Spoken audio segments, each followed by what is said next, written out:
Saxon Math Course 2. We are in Lesson 33, and we are going to be dealing with two concepts, comparing decimals and then rounding decimals. So what does it mean to compare a decimal? All right, well, there's no real way to do this except to look at example number 1, which is found on 235, okay? Page 235. Okay, example 1 gives 3 decimals, and it is 13 hundredths, so 0.13, and then 128 hundredths, or thousandths, excuse me, and then there's 475 ten thousandths, so 0.475. All right, so just to be clear, let me talk through the places. This is the tenths place, this is the hundredths place. So this one has tenths, hundredths, thousandths. This has tenths, hundredths, thousandths, ten thousandths place. And it would go on and on and on. Okay, if you had 5 decimals, be tenths, hundredths, thousandths, 10,000, hundred thousandths place. And, like we mentioned in a prior lesson, it is infinitely goes on and on and on. Okay, so let's do this. Let's arrange them in this order where the decimals all line up. Okay, so 0.475. Okay, now to figure out which one is the least to greatest. Okay, so the example is least to greatest. Okay, really, what we can't do is just look at the number here. Because there's only 2 numbers, that seems like the least. And this one looks like 3 numbers, so that looks bigger. And this one looks even bigger yet. But with decimals, it's actually the other way. Okay? But really what we have to do with arranging decimals is look at the tenths place. So I'm going to draw a box around the tenths place. Okay? So 1, 1, and 0. All right? So if I look and align all the points up and I look at the tenths place, then I note that there are 2 numbers with 1. It's going to be the 0.13 and the 0.128. All right? So I'm trying to find which one is closer to 0. So in your example of page 236 on top, it says 2 of the decimal numbers have a 1 in the tens place, while the third has a 0. So we can determine that 0.0475 is the least of the 3 numbers.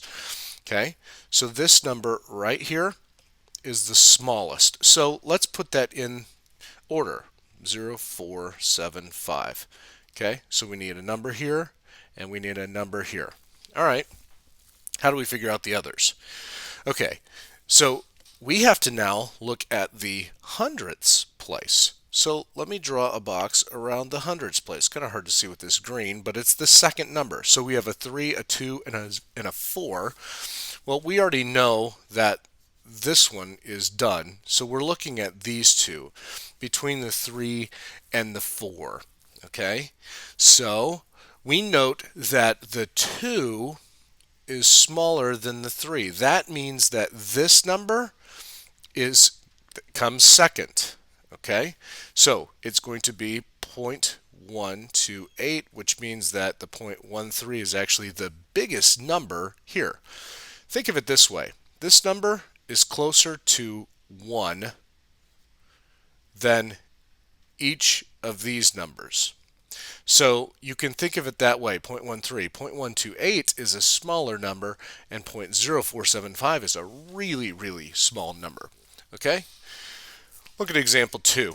Let's look at example 2, and we have 0.12 or 12 hundredths, and then there's a circle, and then we have 0.012. Right? Notice this has 3 decimal places, which is the tenths, hundredths, thousandths place. This is just simply to the hundredths place. So 0.12 has to be greater than 0.012. So my answer is actually greater than. And you don't have to write it out. Just show me the symbol in your answers, okay?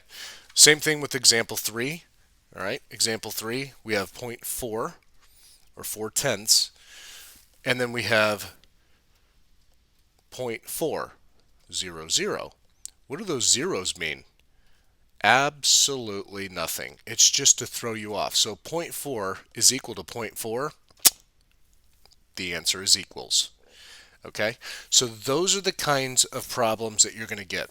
All right, now I want to skip down to example 5, where we're going to have a number 3.14, and this is actually a number that we call pi, 159. Now it says round it to the nearest hundredth.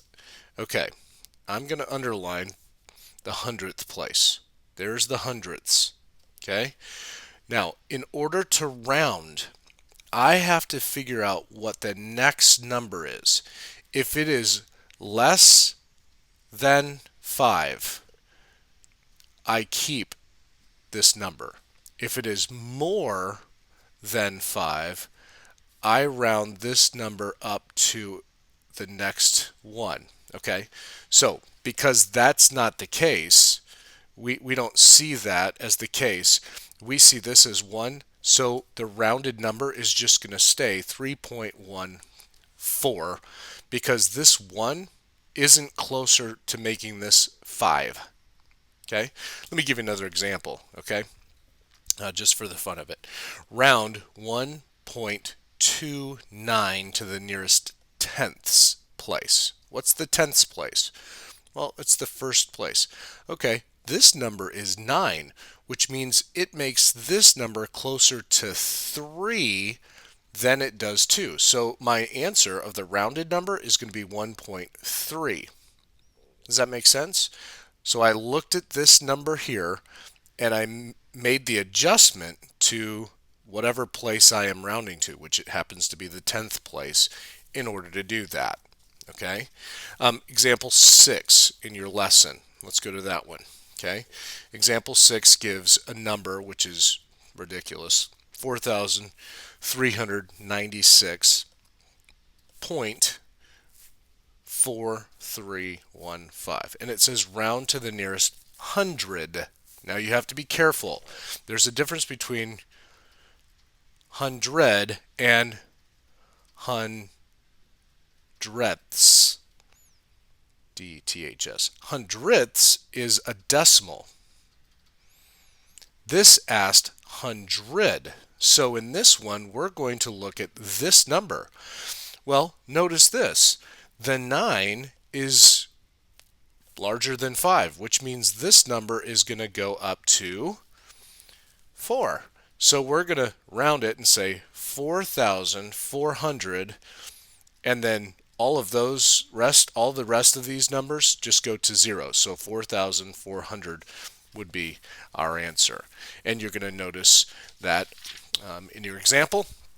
So those are the kinds of problems that you're going to have in this lesson. So dealing with comparing, okay? Comparing means greater than or less than or equal to.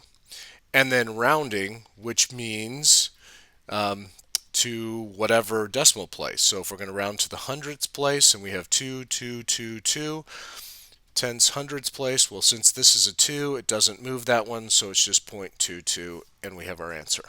Okay, I think you understand. Hope you do well in your lesson.